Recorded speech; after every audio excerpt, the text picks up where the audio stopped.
confident that the next speaker certainly has an opinion about washers, dryers, and all of our household appliances. She is the first sustainability director at the University of Texas at Arlington, and in 3 short years has pioneered the university's efforts in the areas of green buildings, transportation, energy efficiency, waste management, among many other things, not to mention the numerous awards she has garnered on behalf of the university. If you could please join me in welcoming Meghna Tare.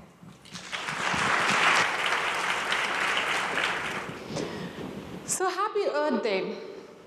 You should pat yourself on your back that we made this far. 43 years of caring for our environment, our planet, and what better day than today to talk about why we should care about it. All right, so you all remember this image from the famous movie Lion King. I know everyone here at some point in their life have read the book or watched the movie. And if you are a mother of twin toddler boys like I am, then you watch it every day. So I love this movie because there's an amazing conversation that happens between King Mufasa and his son Simba. And the king says, everything you see exists together in a very delicate balance. You must understand that balance and respect all the creatures, from the crawling ant to the leaping antelopes. We are all connected in this great circle of life. I love this conversation because I think it is the most simplest way to define sustainability. But more than that, I love the fact that a father is teaching his child about sustainability. It is amazing if you are able to do that and convey that to your kids. Like I said, I have twin boys, and if you work in the area of sustainability long enough like I do, you tend to connect everything in your life to sustainability somehow every day. If I'm giving them a bath and if they waste water, I will tell them, the fishes are dying, and they get it, and that makes me really proud. So why have this all conversation about sustainability? Why do we care about it? Why are we here listening to this talk? I can show you a bunch of really upsetting images that will make you sad and shock you into believing into sustainability. But that's not going to work because eventually you'll stop caring about it as the shock goes away, as it always does. So I will show you this picture instead. This picture is titled The Melting Man, 1,000 Ice Sculptures, and it was used by World Wildlife Fund's effort to support their cause for sustainability, for climate change, and various other environmental issues. What is the first thing that comes to your mind when you see this picture? Melting man, right? When I see this picture, I think of how vulnerable we human beings are and how much little disorder or unsustainable behavior is required to wipe out, or in this case, melt our existence. Why is that important? Because we are the only one of the few evolved species whose population is increasing at a very rapid rate, currently 7 billion on this planet Earth. We as humans inherited 3.8 billion years stored worth of natural capital. But at the present rate of use and degradation, there is not going to be much left by the end of the century. We are using more and more of natural capital, like food and water, for example, to support less and less of what we have more, human beings. Natural capital is something that we are not placing on the balance sheet of our Earth.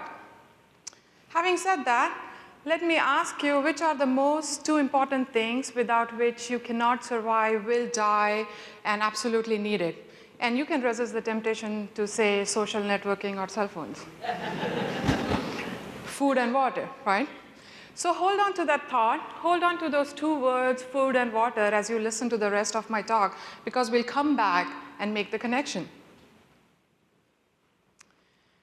I have a very great quote that really made an impact on me. Mother Teresa was once asked about her prayer life. And the interviewer asked her, when you pray, what do you say to God?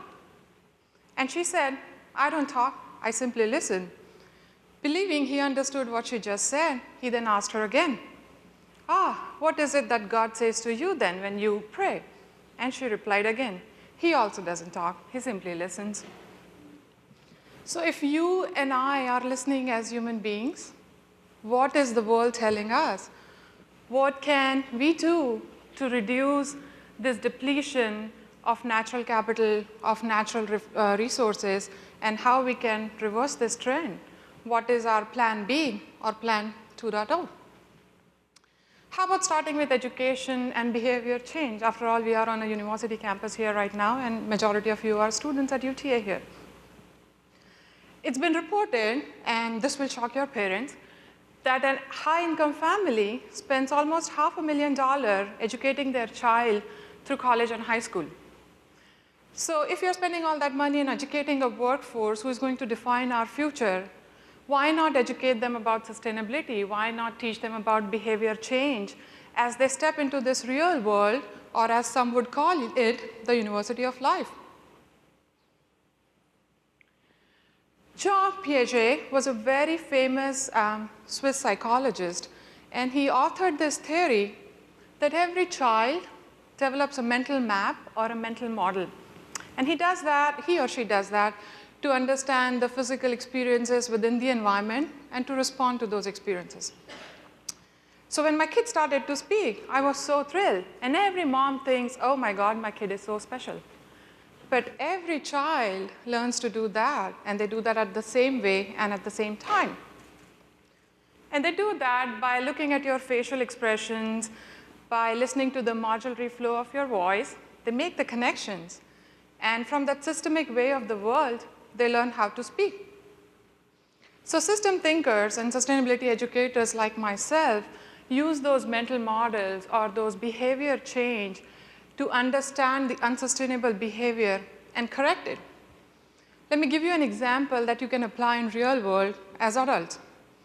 For example, the simple action of putting $1 in the vending machine every time you are thirsty is part of this larger pattern of behavior that we in the industrialized world like to call convenient lifestyle.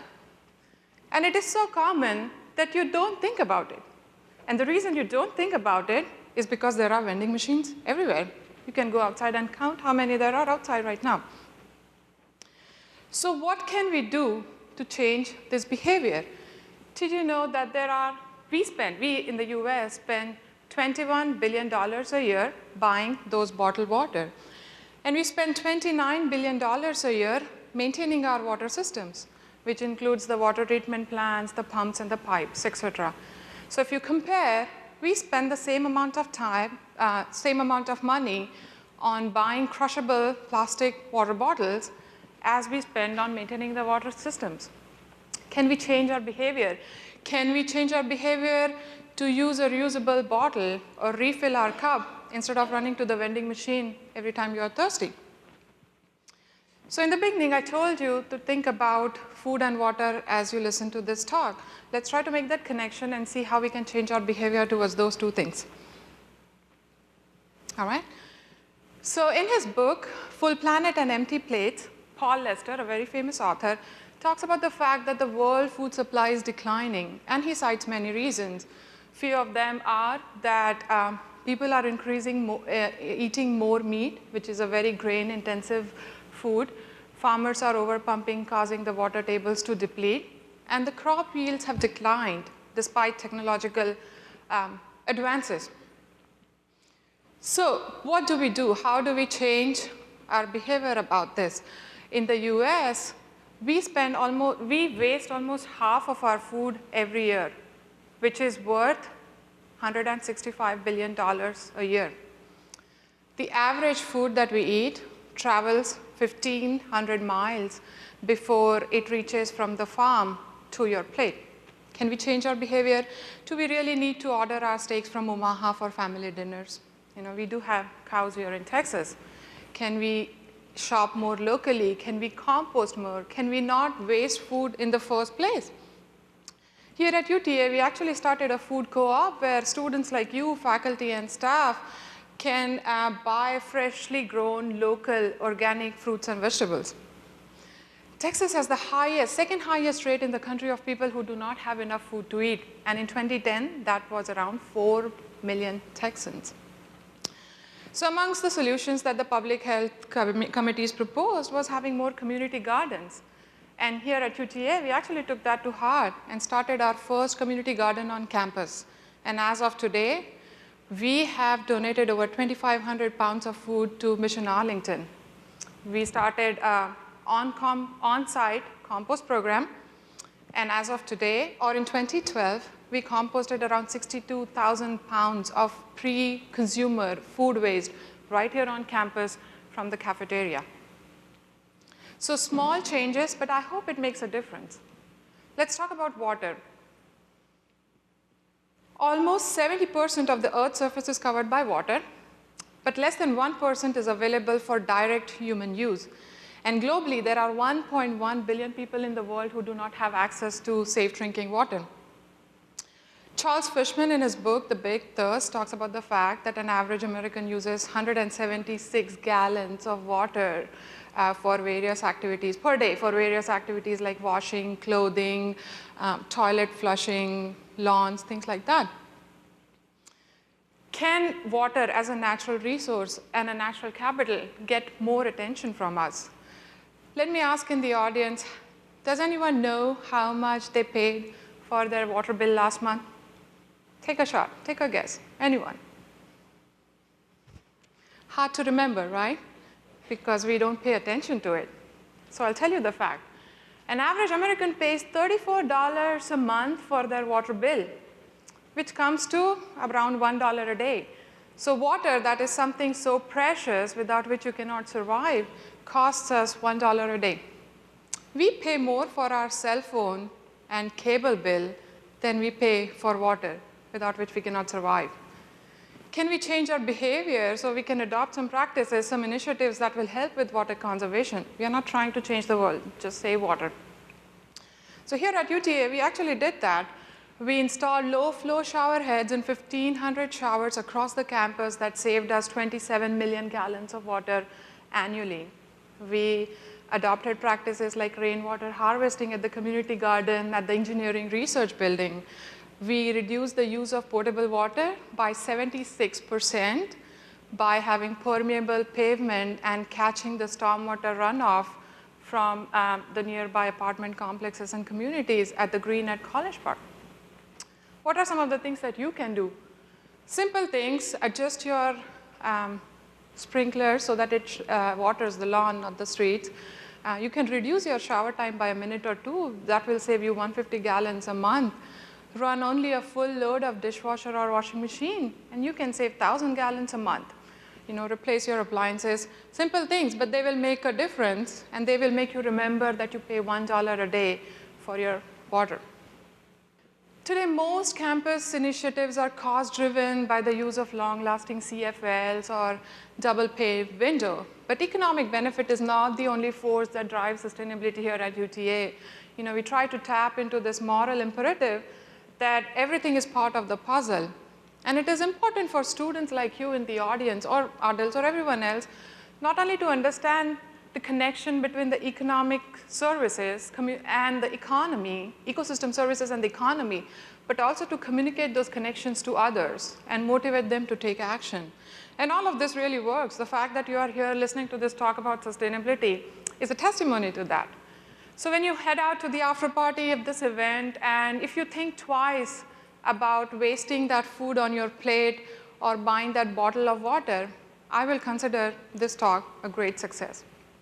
I hope you will make some commitments today on the occasion of Earth Day and listening to this talk to make some small changes in your everyday life that will make this world a better place and will give us the opportunity to celebrate Earth Day for a long, long time. So author William McDonough, he uses an example of a cherry tree to illustrate how a sustainable world is supposed to work. I want everyone in the audience to please just close your eyes. Just indulge me for 1 minute.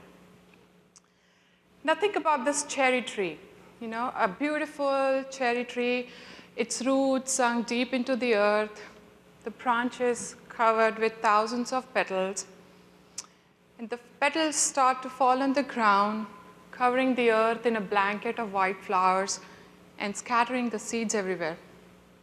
Some of these seeds will take root, but majority of them will break down with the rest of the petals, going back to the soil, nourishing the tree, the circle of life, right? Now open your eyes. When you imagine this, did you shake your head at the waste, the mess, or the inefficiency? No, you did not. Why not? Because the process is beautiful. It depicts life in its glory. We are all pleased by the fact that the seeds are multiplying, the trees are multiplying. You enjoy the smell, you enjoy the fragrance, you enjoy the sight. And the whole process is benefiting everyone. If only we humans were to live this way. If only our version of rampant production and consumption produced so much value and pleasure and so little anxiety, depletion, waste, and mess. And if we want to have a better future for ourselves and our kid, we must value the circle of life a little bit more. That's a picture of my kids, my twin boys. So I wanted to end on this note and remember this quote from Buckminster Fuller, and I hope you'll make some changes, and I hope this talk is a little bit inspiring to you all. So Buckminster Fuller says, the most important thing to teach your children is not that the sun rise and set. It is the earth that revolves around the sun. Then teach them the concepts of north, south, east, and west. And from that, they relate to where they happen on the planet's surface at that time. Everything else will just follow. Thank you.